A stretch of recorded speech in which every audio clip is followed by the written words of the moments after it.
હવે તો ભાઈ ગુજરાતની ત્રણેય પાર્ટીની અંદર એક એક ધુરંધર નેતા થઈ ગયા. જે આ મિત્રો વાત કીધો, કોંગ્રેસની અંદર જિગ્નેશભાઈ મેવાણી, ભાજપની અંદર રાજુભાઈ કરપડા અને આમ આદમી પાર્ટીની અંદર ગોપાલભાઈ ઇટાલિયા અને ચૈતરભાઈ વસાવા.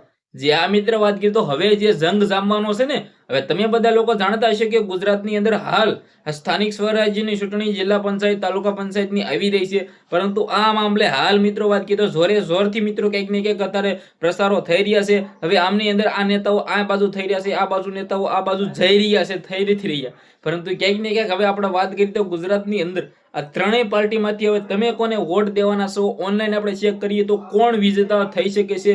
આપણે આની અંદર ચેક કરી કે કોની વધારે કોમેન્ટ આવે, આમ આદમી પાર્ટી, કોંગ્રેસ કે ભાજપ. કારણ કે હાલ ગુજરાતની અંદર અત્યારે બધા લડી લેવાના મૂડમાં છે. ઘણી જગ્યાએ ટિકિટો મળી ગઈ છે, ઘણા બધા લોકોને ટિકિટ નથી મળી, ઘણા લોકો નારાજ થયા છે. હવે રાજુભાઈ કરપડા, તમે બધા લોકો જાણો છો કે ગુજરાતની અંદર એક એવો ચહેરો જે આમ આદમી પાર્ટીમાંથી મોટો થયો અને ભાજપની અંદર અત્યારે છે. હવે ભાજપમાં જતા છે ત્યારે ઘણા ખેડૂત મિત્રો એવું કહી રહ્યા છે કે રાજુભાઈ કરપડા અમને માર ખવડાવીને ભાજપમાં વયા ગયા.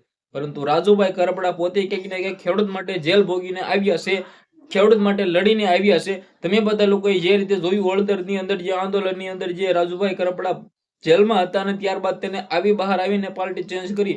પરંતુ હવે તે ભાજપની અંદર છે અને ભાજપની અંદર ધુરંધર નેતાઓની અંદર તેમનું નામ સામેલ છે. કોંગ્રેસની અંદર જિગ્નેશભાઈ મેવાણીનું સારું એવું નામ છે. આપ પાર્ટીની અંદર અત્યારે મને લાગે છે ગોપાલભાઈ ઇટાલિયા અને ચૈતરભાઈ વસાવા આ બંને એવા નેતા છે જે ગુજરાતની અંદર કઈ પણ જગ્યાએથી લડે તો મને લાગે છે કે બાજી મારી શકે. પરંતુ જે રીતે હવે આપણે બધા લોકો રાહ જોઈને બેઠા છે, શું આવનાર ટાઈમની અંદર સૌથી મોટો ધડાકો થશે, જે પણ થશે, શું આવનારા ટાઈમની અંદર ગોપાલ ઇટાલિયા, રાજુ કરપડા, ચૈત્ર વસાવા, જિગ્નેશ મેવાણી આમને સામને જે પણ થશે આવનારા ટાઈમની અંદર ખબર પડવાની છે. વિડીયો શેર કરો, ફોલો કરો. આજના વિડીયોમાં આટલી જ માહિતી. આપણે નવો વિડીયો મળીએ.